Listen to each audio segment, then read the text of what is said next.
¿Qué pensarías tú de un médico que luego de examinarte no solo te da un diagnóstico de la enfermedad que padeces, sino que también te predice con precisión y exactitud cuál será el desarrollo de esa enfermedad en el tiempo?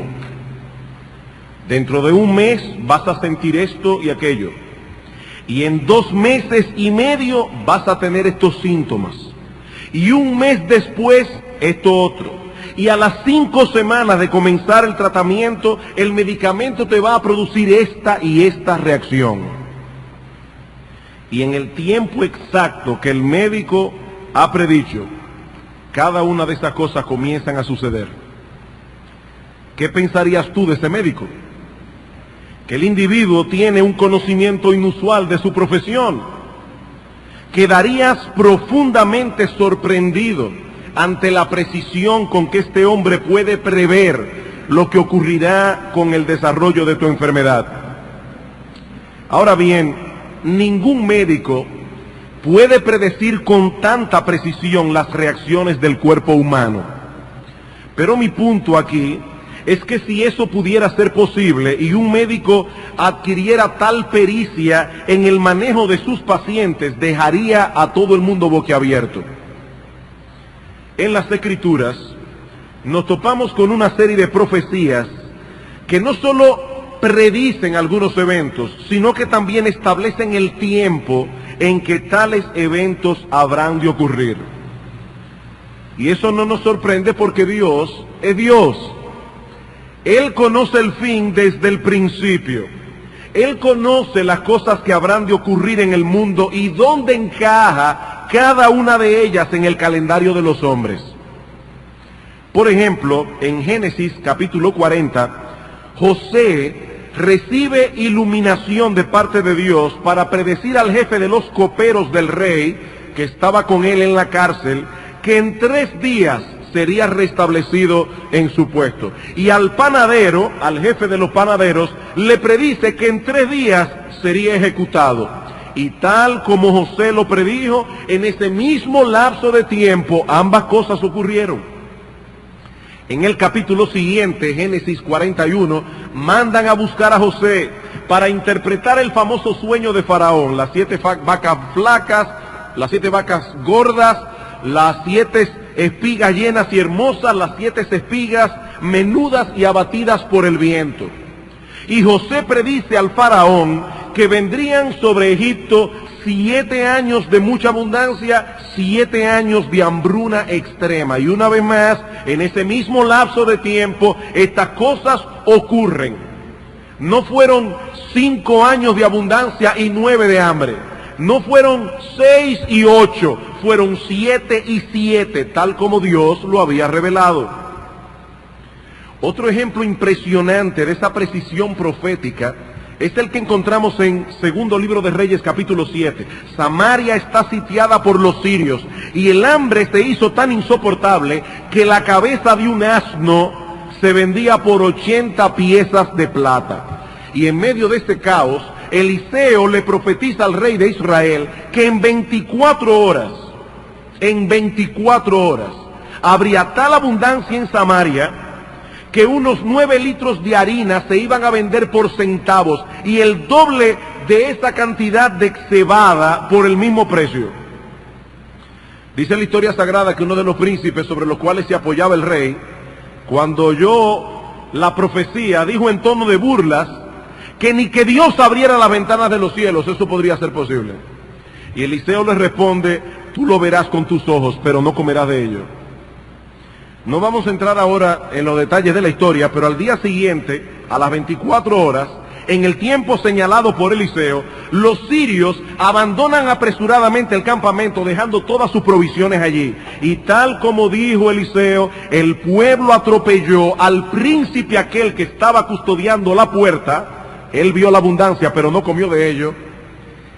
Y los alimentos se vendieron al precio que él había predicho 24 horas antes. Un ejemplo más que quiero mencionar antes de pasar a considerar nuestro texto de hoy es el de la cautividad de Israel en tiempos del profeta Daniel. Dios había profetizado que Israel sería llevado al cautiverio por la nación de Babilonia, y el profeta Jeremías predice que dicho cautiverio duraría 70 años. No vamos a buscar el texto, pero pueden leerlo luego en Jeremías capítulo 25, versículos 8 al 11. Y Jeremías profetiza que al final de esos 70 años, los judíos regresarían a su tierra. Jeremías capítulo 29, versículo 10. Y una vez más, la profecía se cumplió en el tiempo establecido. Y es precisamente en el contexto del cumplimiento de esta profecía que Daniel clama a Dios por el retorno de Israel cuando el cautiverio llevaba ya unos 68 años. Esta oración quedó registrada en el capítulo 9 del libro de Daniel, que es donde nos encontramos en este momento en nuestra serie de predicaciones consecutivas en este libro, Daniel capítulo 9. Como resultado de esta oración, el Señor revela a su siervo una de las predicciones más sorprendentes, no solo con respecto al retorno de la cautividad, sino con respecto al tiempo de la aparición del Mesías y lo que habría de ocurrir con Israel en ese contexto. Daniel capítulo 9, versículos 24 al 27.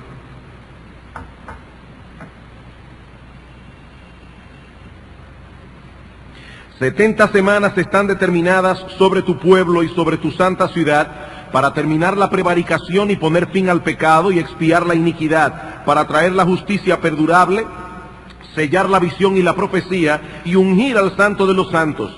Sabe pues y entiende que desde la salida de la orden para restaurar y edificar a Jerusalén hasta el Mesías príncipe habrá 7 semanas y 62 semanas.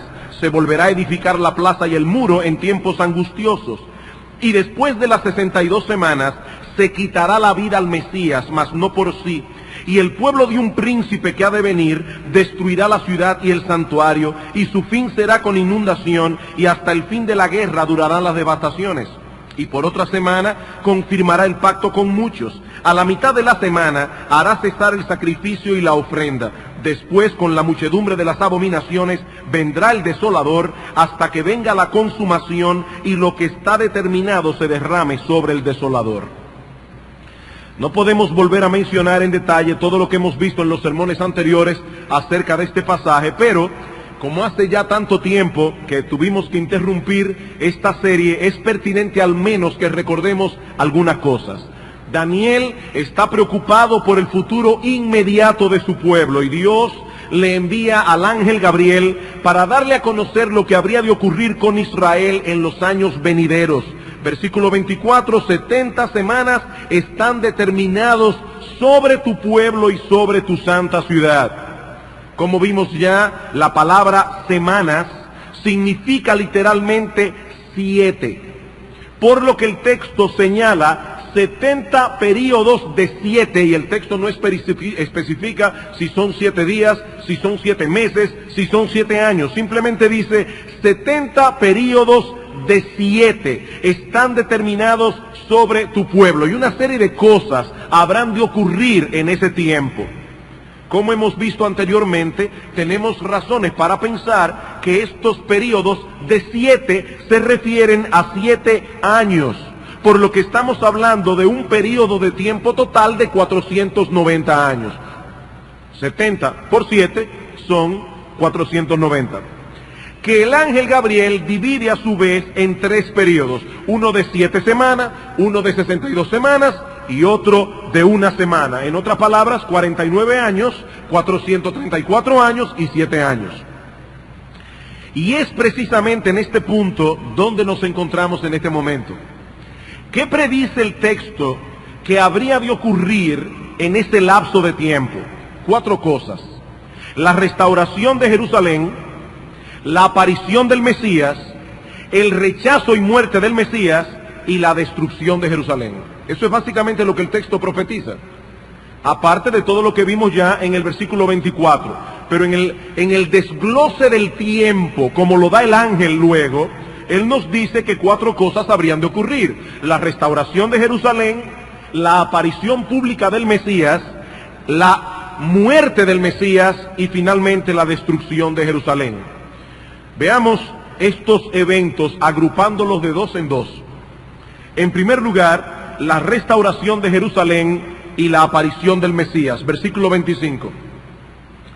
Sabe pues y entiende que desde la salida de la orden para restaurar y edificar a Jerusalén hasta el Mesías príncipe habrá 7 semanas y 62 semanas. En otras palabras, 69 semanas que él divide en 2 periodos. Se volverá a edificar la plaza y el muro en tiempos angustiosos. El ángel revela a Daniel que estos 490 años comenzarían a correr en el momento en que fuera emitida una orden para restaurar y edificar a Jerusalén. ¿Cuándo comienza a contar el tic-tac de este reloj?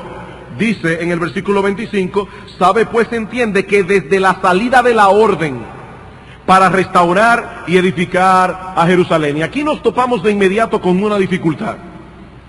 Yo les había dicho anteriormente que este es un pasaje muy difícil. Aquí nos topamos de inmediato con una dificultad. En la historia bíblica encontramos 4 edictos, 4 órdenes promulgados por distintos monarcas persas y que de un modo u otro tienen que ver con el regreso de los exiliados y con la reconstrucción de Jerusalén. El primero, cuando Ciro el Grande permitió el regreso de los judíos a su tierra para reedificar el templo. Esto ocurrió en el año 539 antes de Cristo, edicto que encontramos en el segundo libro de Crónicas, capítulo 36, versículos 22 y 23, y en el libro de Esdras, en el capítulo 1, versículos 1 al 4. Para aquellos que están tomando notas.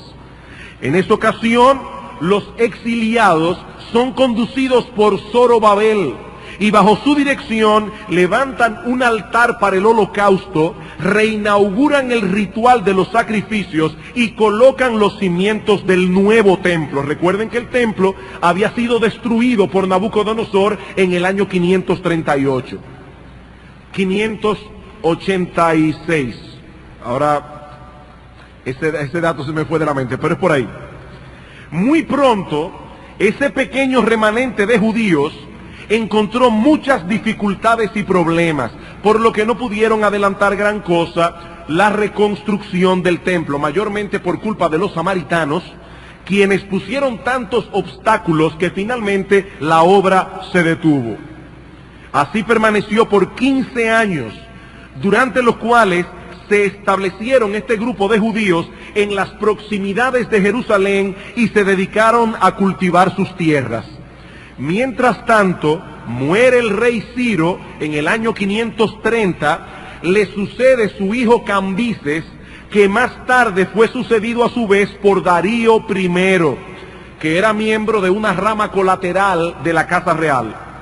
Y al principio de su reinado, del reinado de Darío I, los repatriados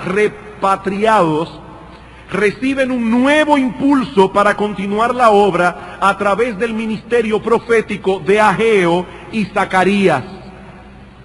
Tanto uno como el otro alentaron al pueblo a proseguir con la reconstrucción del templo, por lo que Zorobabel vuelve a la carga.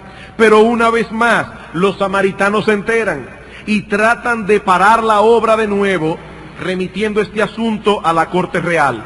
Darío recibe el caso, investiga y encuentra el edicto que había sido emitido por el rey Ciro, por lo que ordena, a través de otro edicto, que los judíos no fueran estorbados, sino que más bien se les facilitase toda la ayuda que el decreto original de Ciro prometía. Este es el segundo decreto. Fue promulgado entre los años 519 y 518 antes de Cristo, aunque debemos recalcar que este fue más bien una confirmación de la validez del decreto anterior de Ciro el Grande. Si quieren leer acerca de esto, pueden buscar Esdras capítulo 5 y capítulo 6. Animados con esta nueva prueba del amor de Dios, los judíos finalmente reconstruyen el templo por segunda vez en el 515 antes de Cristo. aunque en ese momento no fue totalmente completado ni adornado como debía ser. El tercer decreto es el de Artajerjes, alrededor del 458 antes de Cristo, y acerca del cual leemos en Esdras capítulo 7 versículos 11 al 26. No tenemos ahora el tiempo para leer el pasaje, pero allí el rey le da a Esdras autoridad para reorganizar la comunidad judía de Jerusalén sobre la base de la ley de Moisés, a la vez que le ofrece todos los recursos que él necesita para concluir la reconstrucción del templo, que acuérdense que no quedó totalmente terminado en el tiempo de Darío, y también para que ellos puedan celebrar allí sus cultos de adoración. En esa ocasión regresan con Esdras unas 2000 personas que no solo comienzan a trabajar en el templo, sino que también inician la reedificación de la muralla de la ciudad. Los samaritanos vuelven a la carga, y aunque esta vez no pueden impedir los trabajos del templo porque el rey lo había autorizado, sí detienen la reconstrucción del muro, y muy probablemente destruyen y queman lo que los judíos habían hecho hasta este momento. Estas son las noticias que recibe Nehemías y de las que leemos en Nehemías capítulo 1 versículo 3. Vamos allí por favor un momento. Nehemías capítulo 1 versículo 3. Hermanos, estamos corriendo en el tiempo, pero es para que tengan una idea global de lo que sucedió en este periodo histórico de la vida de Israel. Nehemías capítulo 1, versículo 3. Dice que viene un grupo de hermanos judíos y me dijeron: el remanente, los que quedaron de la cautividad allí en la provincia, están en gran mal y afrenta, y el muro de Jerusalén derribado, y sus puertas quemadas a fuego. Esto aflige grandemente a Nehemías. El rey Artajerjes, que todavía está reinando, el mismo que dio el decreto para que Esdras regresara, todavía sigue siendo rey. El rey Artajerjes se da cuenta de la tristeza de Nehemías, y ahí es que éste le pide al rey que le permita regresar a su tierra para reedificar la ciudad y para fortificar sus muros. Artajerjes accede emitiendo otro decreto en el año 444 antes de Cristo, y acerca del cual leemos en Nehemías capítulo 2 versículos 1 al 8. Así que tenemos el decreto del rey Ciro en el año 539 antes de Cristo. El de Darío I ratificando el de Ciro entre los años 519 y 518. El primer decreto de Artajerjes alrededor del 458 y el segundo decreto de este mismo rey en el 444 en los días de Nehemías. Pregunta: ¿a cuál de estos decretos es que se refiere el ángel en Daniel capítulo 9 versículo 25? En cuanto al decreto de Ciro, el primero de todos, debemos notar que la orden que se menciona en el versículo 25 de Daniel tenía que ver con la restauración y edificación de Jerusalén. Y se nos dice que en ese contexto se volvería a edificar la plaza y el muro en tiempos angustiosos. Versículo 25. Sabe pues y entiende que desde la salida de la orden para restaurar y edificar a Jerusalén hasta el Mesías príncipe, habrá 7 semanas y 62 semanas. Se volverá a edificar la plaza y el muro en tiempos angustiosos. Nada de eso ocurrió en el momento en que el primer grupo de exiliados regresó a Jerusalén. Aparte de que si comenzamos a contar los 490 años de las 70 semanas, a partir del 539 antes de Cristo, eso nos llevará al 49 antes de Cristo. O sea que Cristo ni siquiera ha nacido todavía. Así que el decreto de Ciro tenemos que descartarlo. Y lo mismo podemos decir del decreto de Darío I, que no es más que una confirmación del anterior.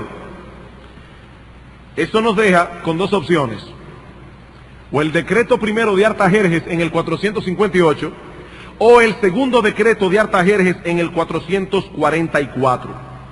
Personalmente, me inclino por el primer decreto de Artajerjes en el 458. Como estamos interpretando una profecía que ya se cumplió, podemos calcular en retrospectiva para ver cuál es la fecha que encaja. Según el versículo 25, entre la salida de la orden para restaurar a Jerusalén hasta la aparición del Mesías príncipe, habrían 69 semanas de años, es decir, 483 años. Si la salida de la orden fue alrededor del 458 antes de Cristo, 483 años después nos llevan alrededor del año 27, que es el tiempo en el que se presume que el Señor fue bautizado por Juan el Bautista para iniciar su ministerio mesiánico. Recuerden, hermanos, que nuestro calendario tiene un error. El Señor no nació en el año 0. Hay un error en el calendario. Aunque este primer edicto de Artajerjes tenía que ver explícitamente con la restauración del templo, el regreso de todos esos judíos que volvieron con Esdras indudablemente dio un nuevo impulso a la reconstrucción de la ciudad. Si Artajerjes les había dado permiso para volver, eso implicaba también un permiso para reconstruir sus casas.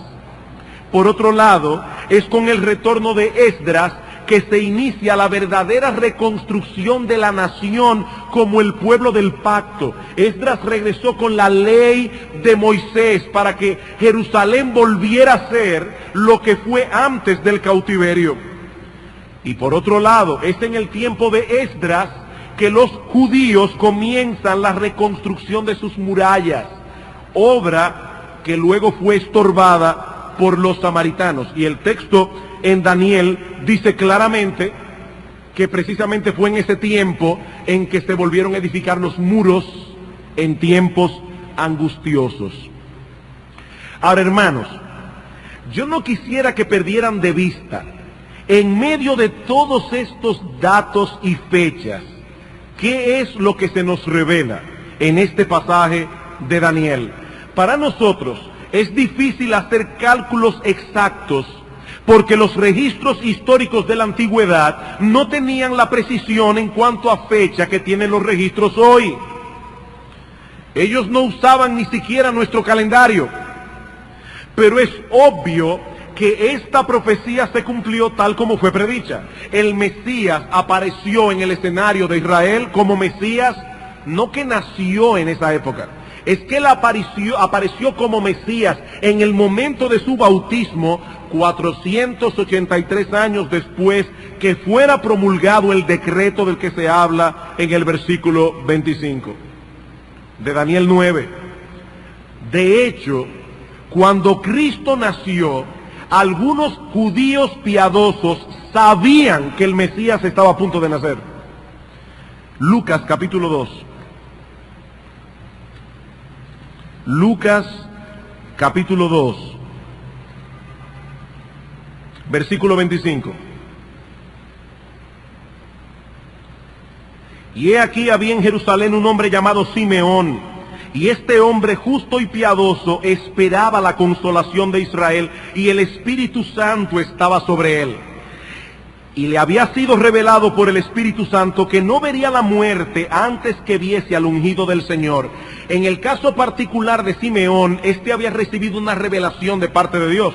Pero noten ahora el versículo 36. Estaba también allí Ana, profetisa, hija de Fanuel, de la tribu de Aser, de edad muy avanzada, pues había vivido con su marido 7 años desde su virginidad, y era viuda hacía 84 años. Y no se apartaba del templo, sirviendo de noche y de día con ayunos y oraciones. Esta, presentándose en la misma hora, daba gracias a Dios cuando vio al niño, y hablaba del niño a todos los que esperaban la redención en Jerusalén. Y aquí debemos incluir también a los magos que vinieron de Oriente, que muy probablemente eran persas, y muy probablemente leyeron el libro de Daniel, y pudieron calcular que para esa fecha tenía que estar naciendo el Mesías, aunque admito que eso es una especulación. Si ellos leyeron el libro de Daniel o no, no lo sabemos, pero no podemos olvidar que Daniel fue un ministro persa. o sea, de los persas. Él era judío. Y muy probablemente, siendo un hombre tan prominente, el libro de Daniel se guardó en los anales de los persas. Y estos magos de Oriente muy probablemente leyeron aquella profecía. Por eso cuando vieron la estrella en el firmamento, pensaron que podría estar anunciando la venida de ese rey. Pero volviendo a nuestro texto, allí vemos que el ángel divide los años en que habrían de ocurrir estos eventos en dos periodos de tiempo. Uno de 7 semanas, es decir, 49 años, y otro de 62 semanas, es decir, 434 años. Durante el primer periodo se reconstruiría la ciudad. Versículo 25. Sabe pues y entiende que desde la salida de la orden para restaurar y edificar a Jerusalén hasta el Mesías príncipe, habrá 7 semanas y 62 semanas. Se volverá a edificar la plaza y el muro en tiempos angustiosos. Que la última parte de este versículo se cumplió tal como fue profetizado, tenemos testimonios abundantes en el libro de Nehemías, especialmente en los capítulos 3, 4, 6 y 9. Cómo los judíos encontraron tanta oposición cuando trataron de hacer la obra de reconstrucción. Ellos realmente reconstruyeron el muro y la plaza en tiempos angustiosos. El segundo periodo de 434 años es el que vino inmediatamente después de la reconstrucción de la ciudad, y en el cual, según esta profecía, nada se predice en particular, excepto el hecho de que al final de ese tiempo, el Mesías haría su aparición en el escenario de Israel. Este segundo periodo corresponde al tiempo intertestamentario, que se inició después del ministerio de Malaquías y concluyó con el inicio del ministerio del Señor. Durante todo ese tiempo, Israel no recibió palabra de Dios. Pero aún nos resta una semana en la profecía, es decir, un periodo de 7 años en los cuales muere el Mesías, habiendo sido rechazado por su pueblo, lo que trae como consecuencia la destrucción de Jerusalén unos años más tarde. Versículo 26. Y después de las 62 semanas se quitará la vida al Mesías, mas no por sí.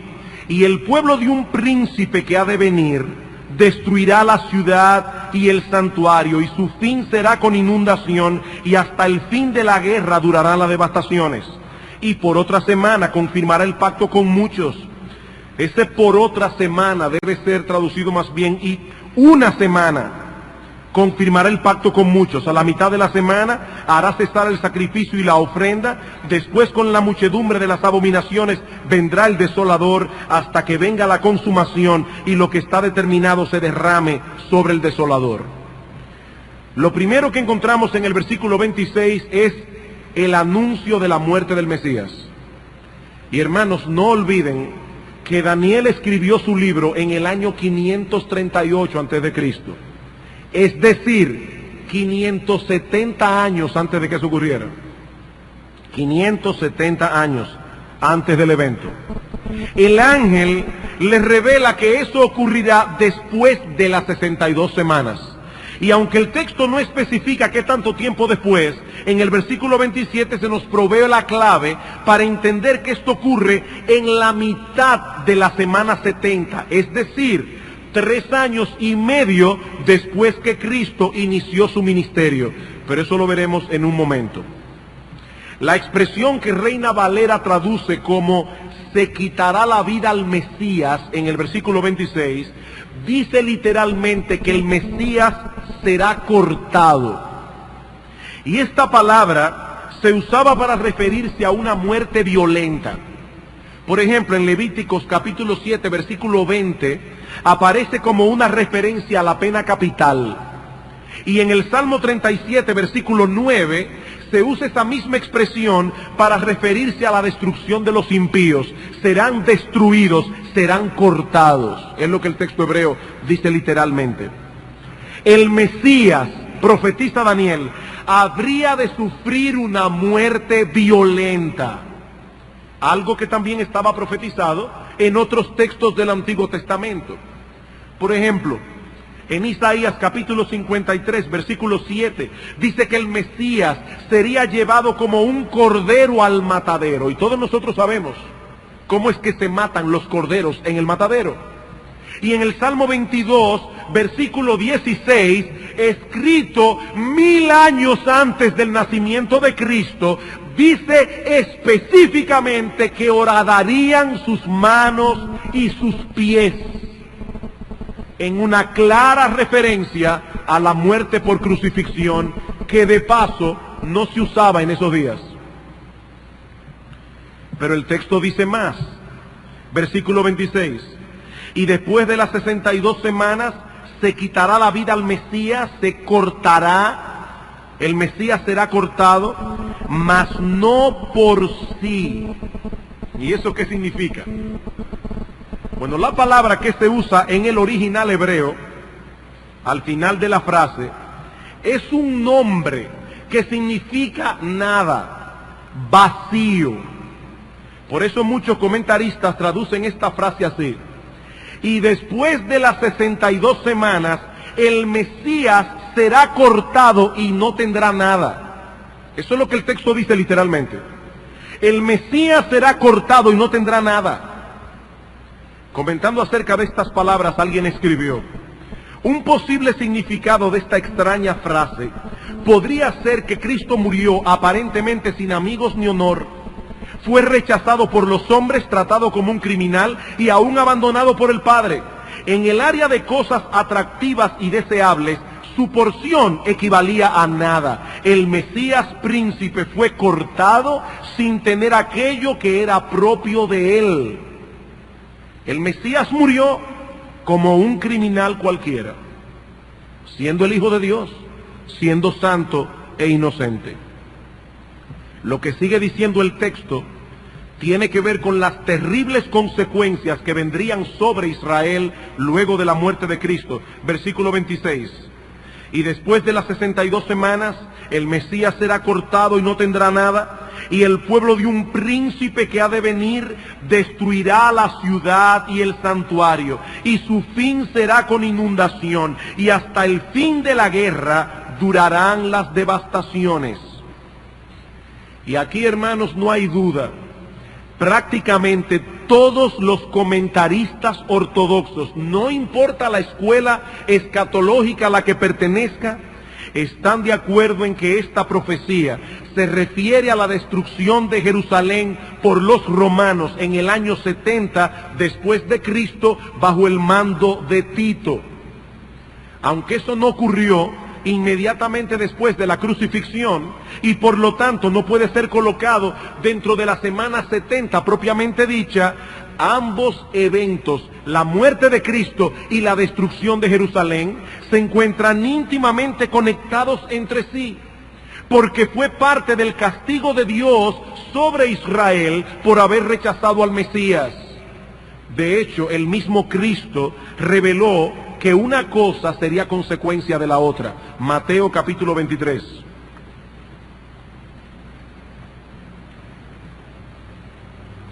Si alguien nos visita por primera vez, debo decirle que no siempre la Biblia contiene pasajes tan complicados. Pero, como alguien dijo una vez, en la Biblia hay aguas tan bajitas donde puede nadar un niño, hay aguas tan profundas donde se puede ahogar un experto.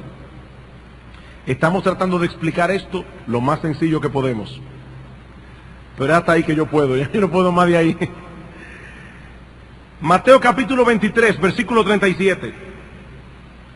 Jerusalén, Jerusalén, que matas a los profetas y apedreas a los que te son enviados. ¿Cuántas veces quise juntar a tus hijos, como la gallina junta sus polluelos debajo de las alas, y no quisiste? He aquí vuestra casa os es dejada desierta, porque os digo que desde ahora no me veréis hasta que digáis: bendito el que viene en el nombre del Señor. Cuando Jesús salió del templo y se iba, se acercaron sus discípulos para mostrarle los edificios del templo. Muy probablemente cuando el Señor dice: vuestra casa os es dejada desierta, ellos dicen: ¿y eso qué significará? Que Jerusalén va a ser destruida. ¿Y qué va a pasar con el templo? Esto es una joya arquitectónica que los judíos creían que era indestructible. Y cuando ellos salen, dice, Señor, y mira el templo. Respondiendo él les dijo, ¿veis todo esto? De cierto os digo que no quedará aquí piedra sobre piedra que no sea derribada. El hecho de que ellos rechazaran a su Mesías y a todos los profetas que fueron enviados antes que él, iba a traer como consecuencia la destrucción de Jerusalén. Y hermanos, tal como fue profetizado, Tito atacó Jerusalén en abril del año 70. Pero la ciudad resistió el sitio por un tiempo. Llegaron a tener un hambre tan grande allá adentro que las madres se comieron a sus hijos, lo mismo que ocurrió en la época de Nabucodonosor. Finalmente, el 24 de julio, los romanos capturaron la fortaleza Antonia. El 24 de agosto quemaron las puertas del templo y 2 días después le prendieron fuego al santuario destruyéndolo. Ya para el 26 de septiembre, empezó en abril, para el 26 de septiembre toda la ciudad estaba en las manos de Tito y éste la hizo arrasar por completo, dejando únicamente en pie las 3 torres del palacio de Herodes en el muro occidental y parte de la muralla misma. Eso fue lo único que quedó en pie en la ciudad de Jerusalén. Se dice que del templo no quedó ninguna piedra sobre otra piedra, tal como Cristo lo profetizó.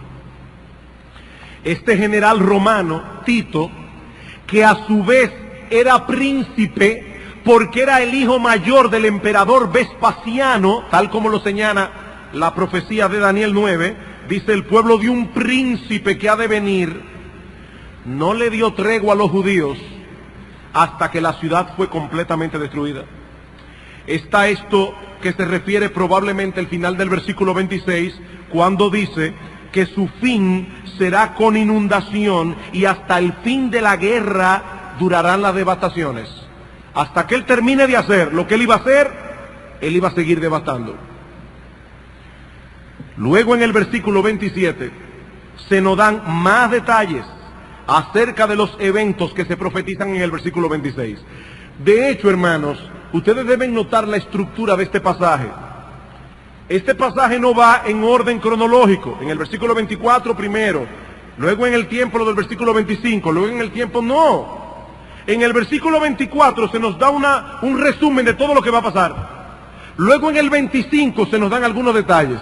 Luego en el 26 se nos dan otros detalles. Y luego en el 27 se nos dan otros detalles. No es cronológico. ¿Qué dice el versículo 27? Y por otra semana confirmará el pacto con muchos. A la mitad de la semana hará cesar el sacrificio y la ofrenda. Después, con la muchedumbre de las abominaciones vendrá el desolador, hasta que venga la consumación y lo que está determinado se derrame sobre el desolador. La idea que transmite en la primera frase del versículo 27 es que alguien, en este caso el Mesías del versículo 26, hará prevalecer un pacto con muchos, subrayando que ahora los términos y condiciones de ese pacto serían hechos efectivos. Que Cristo cumplió este aspecto de la profecía por medio de su obra redentora es algo que está claramente establecido en el Nuevo Testamento. Mateo capítulo 26. Mateo capítulo 26. Si no tenemos aquí el tiempo para buscar más textos y de manera particular en el libro de Hebreos, donde esta enseñanza se enfatiza una y otra vez. En Mateo capítulo 26, versículo 27, en el contexto de la celebración de la Pascua y cuando se instituye la Santa Cena, dice, y tomando la copa y habiendo dado gracias, les dio diciendo, bebed de ella todos, porque esto es mi sangre del nuevo pacto, que por muchos es derramada para remisión de los pecados. Por otra parte, volviendo a Daniel 9, cuando Cristo muere en la cruz, Él hace cesar de una vez por todas el sistema de sacrificios del Antiguo Testamento que señalaban o apuntaban hacia Él. Por eso es que en Daniel 9:27 se nos dice que a la mitad de la semana, es decir, 3 años y medio después de haber iniciado su ministerio, hará cesar el sacrificio y la ofrenda. Hebreos capítulo 7, versículo 27, para ver el cumplimiento de esta profecía. Hebreos capítulo 7, versículo 27. Vamos a leer desde el 26. Porque tal sumo sacerdote nos convenía, santo, inocente, sin mancha, apartado de los pecadores y hecho más sublime que los cielos, que no tiene necesidad cada día, como aquellos sumos sacerdotes, de ofrecer primero sacrificios por sus propios pecados y luego por los del pueblo, porque esto lo hizo una vez para siempre, ofreciéndose a sí mismo. Hebreos capítulo 10, versículo 11. Y ciertamente todo sacerdote está día tras día ministrando y ofreciendo muchas veces los mismos sacrificios que nunca pueden quitar los pecados. Pero Cristo, habiendo ofrecido una vez para siempre un solo sacrificio por los pecados, se ha sentado a la diestra de Dios, de ahí en adelante, esperando hasta que sus enemigos sean puestos por estrado de sus pies. Porque con una sola ofrenda hizo perfectos para siempre a los santificados. A la mitad de la semana muere Cristo y hace cesar los sacrificios y la ofrenda. Finalmente, Daniel 9:27, el texto menciona una vez más las terribles consecuencias que vendrían sobre Israel por su responsabilidad en la muerte del Mesías. Versículo 27, después, con la muchedumbre de las abominaciones vendrá el desolador hasta que venga la consumación y lo que está determinado se derrame sobre el desolador. Este texto puede leerse también en el hebreo, después con las alas de abominación vendrá la desolación. Y puede interpretarse de dos maneras. Puede ser una referencia a las cosas abominables que Tito habría de hacer contra los judíos en Jerusalén y de manera particular en el templo. O puede referirse también a que los judíos continuarían haciéndose abominables ellos mismos delante de Dios al atacar ferozmente la fe cristiana luego de haber rechazado al Mesías, y que por eso acarrearían sobre sí la desolación determinada por Dios. Vamos a 1 Tesalonicenses capítulo 2. Noten lo que Pablo dice allí acerca de los judíos.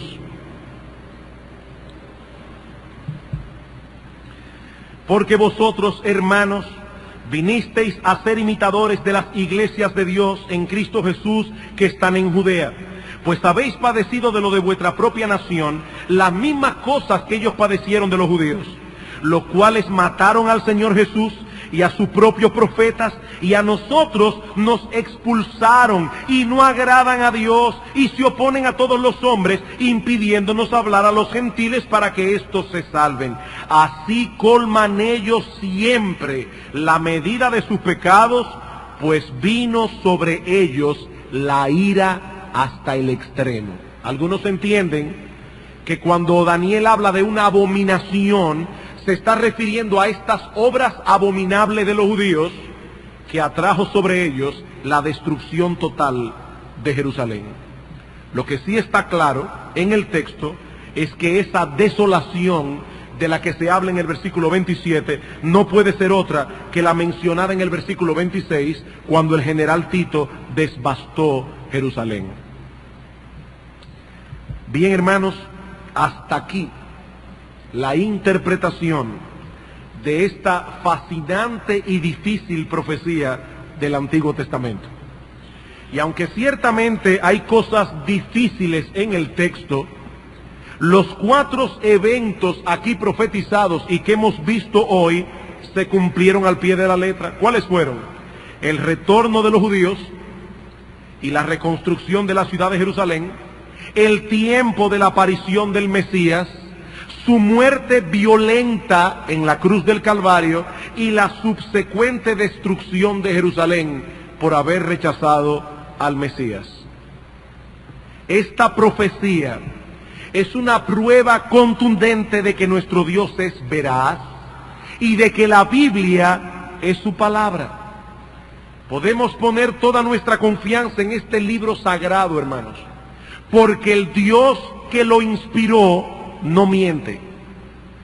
Sus profecías son verdaderas, lo mismo que sus promesas, lo mismo que sus advertencias.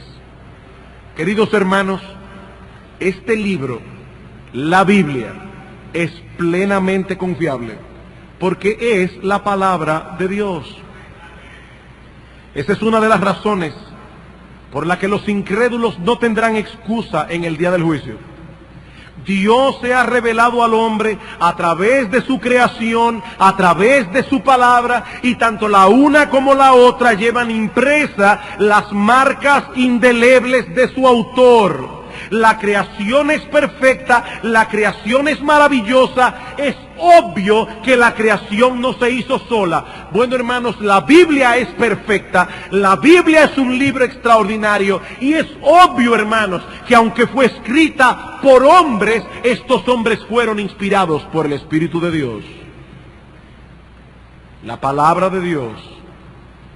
Por eso Pedro dice en 2 de Pedro capítulo 2, capítulo 1, versículo 16 al 18, dice: nosotros vimos la gloria de Cristo en el Monte Santo, pero ustedes tienen la palabra profética más segura, a la cual hacéis bien en estar atentos como a una antorcha que alumbra en lugar oscuro, hasta que el día esclarezca y el lucero de la mañana salga en vuestros corazones. Pedro dice: mi experiencia fue real, yo vi la gloria del Mesías, pero ustedes tienen la palabra profética más segura.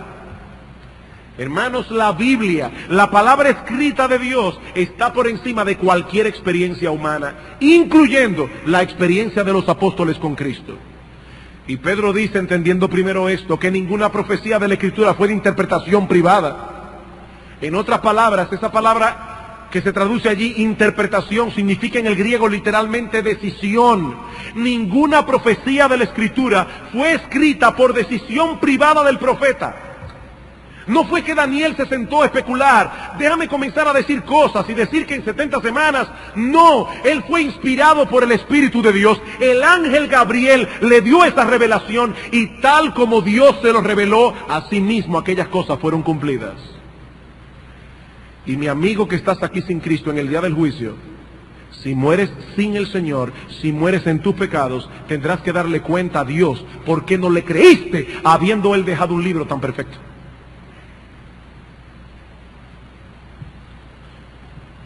Pero no quiero concluir sin traer otra palabra de advertencia a todos aquellos que nos visitan y que están sin Cristo. Mi amigo, no existe un pecado más horrible, ni que conlleve un castigo más severo de parte de Dios, que rechazar al Salvador que Él envió al mundo para salvar a los pecadores. En el mundo hay alcohólicos, hay drogadictos, hay homosexuales, hay asesinos. Pero déjame decirte, mi amigo, que el pecado más grande que un hombre puede cometer contra Dios no es ser un criminal, no es ser un ladrón, no es ser un homosexual. El pecado más grande que un hombre puede cometer contra Dios es rechazar a Cristo. Los judíos rechazaron a Cristo y cosecharon como nación las terribles consecuencias de su osadía. Jerusalén fue devastada completamente. Pero ¿sabes una cosa, mi amigo? La Biblia advierte que lo mismo ocurrirá con aquellos que responden al Evangelio como ellos respondieron. Por eso Cristo dice: ay de ti, Corazín, ay de ti, Betsaida, porque si en Tiro y en Sidón se hubiesen hecho los milagros que en ti se han hecho, ellas se hubieran arrepentido de sus pecados. Por eso, Corazín y Betsaida, en el día del juicio, el castigo contra Tiro y contra Sidón será más benévolo que el castigo que viene contra ti.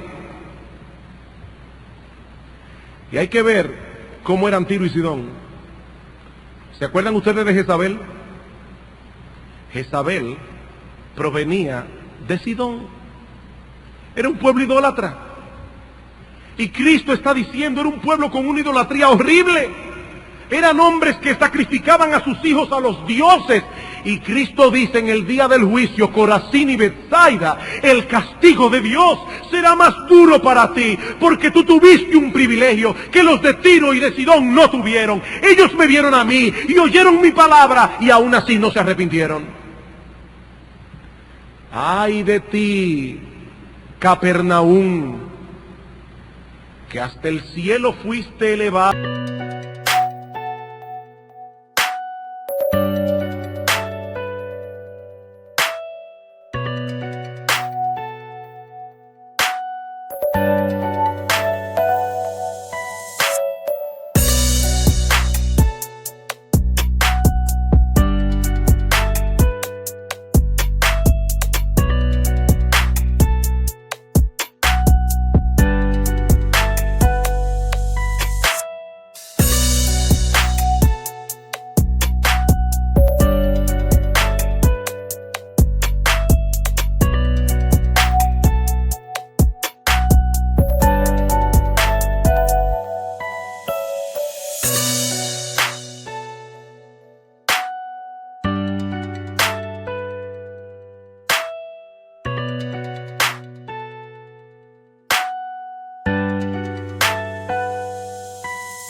Hasta el Hades serás abatida, porque si en Sodoma y en Gomorra, dice Cristo, si hubiesen hecho los milagros que se han hecho en ti, hace tiempo que se hubiesen arrepentido en silicio y ceniza. Por lo tanto, habitantes de Capernaum, en el día del juicio, el castigo de Dios contra los sodomitas, el castigo de Dios contra los homosexuales y contra las lesbianas, que de paso serán castigados por Dios, aunque los psicólogos digan lo que digan. Pero en el día del juicio, los habitantes de Capernaum serán castigados más severamente por haber rechazado al Mesías. Amigo mío, no cometa semejante locura. No cometa semejante locura. Algún día te presentarás delante del tribunal de Dios a dar cuenta por tu vida. Y en este día solo saldrán absueltos aquellos que aceptaron por fe la obra redentora de Cristo. No demores en venir a Él, porque hoy tienes la oportunidad de hacerlo. A menudo pienso en aquellos que tienen el privilegio de escuchar la palabra de Dios predicada domingo tras domingo. Niños, jóvenes, adultos, personas que no ignoran el mensaje del Evangelio, que saben lo que Dios espera de ellos, que han oído invitaciones como estas una y otra vez, o como la invitación del pastor Salvador Gómez esta mañana, y aún así continúan endurecidos en sus corazones. Créame, se los digo de corazón, yo tiemblo al pensar en el día en que esos niños, esos jóvenes y esos adultos tengan que dar cuenta en el tribunal de Dios. Si llegan allí en la condición en que se encuentran hoy, tiemblo al pensarlo. ¿Qué privilegio han recibido? Oh, mi amigo, créemelo, así será tu condenación. Así como se cumplió esta profecía de Daniel, y Dios te lo está diciendo, para que entiendas que Él no miente, créeme, mi amigo, así será tu condenación. Oh, que Dios tenga misericordia de ti. Que Dios tenga misericordia de ti, porque todavía estás a tiempo de huir de la ira venidera. Estás a tiempo. Mi amigo, ven a Cristo. Ven a Cristo y no mañana. No, es esta noche, mi amigo, es hoy. Pídele que te salve, pídele que perdone tus pecados, pídele que te conceda su gracia, pídele que te dé el don de la vida eterna. Mi amigo, la puerta estrecha que lleva a la salvación sigue abierta hoy para ti, pero tienes que entrar por ella, arrepentido de tus pecados y confiando únicamente en Cristo para la salvación de tu alma. Si así lo haces, tú no tendrás que temblar cuando escuches profecías como estas, sino que te gozarás en tu corazón, porque dirás, así como Dios cumplió estas profecías, así cumplirá también todas aquellas promesas que hace a sus hijos, de que nosotros moraremos con Él en gozo perpetuo por los siglos de los siglos. Ven a Cristo, mi amigo. Que Dios tenga misericordia de ti. Padre que estás en los cielos, gracias por tu palabra, Señor. En ella hay cosas que nosotros no entendemos, hay cosas difíciles para nuestra mente finita, pero hay una cosa que sí entendemos, oh Señor, que este libro sagrado lleva consigo en una forma indeleble la marca de su autor. Y nosotros, tus hijos aquí reunidos, decimos de todo corazón y con gozo, sea Dios veraz y todo hombre mentiroso. Gracias, Señor, porque podemos confiar en ti, porque tú no mientes. Pero, Padre, nosotros te pedimos, tus hijos aquí reunidos, te suplican, oh Dios, te ruegan por aquellos que están aquí sin Cristo. Padre, ten misericordia de ellos. Oh Señor, que ellos no tengan que recordar por los siglos de los siglos los innumerables llamados que desde este púlpito escucharon, donde tú los llamabas por tu palabra a venir a Cristo en arrepentimiento y fe. Oh Señor, que ninguno aquí traspase el umbral de la eternidad en sus pecados y tengan que sufrir las consecuencias de su iniquidad por los siglos de los siglos. Oh Señor, en esta misma hora y en este mismo instante en que te oramos, que descienda tu Espíritu Santo con poder y haga una obra de salvación en muchos que están aquí sin Cristo, para que encuentren hoy, Señor, en esta misma noche, la salvación de sus almas inmortales. Porque te lo pedimos en el nombre de Cristo y para su gloria. Amén.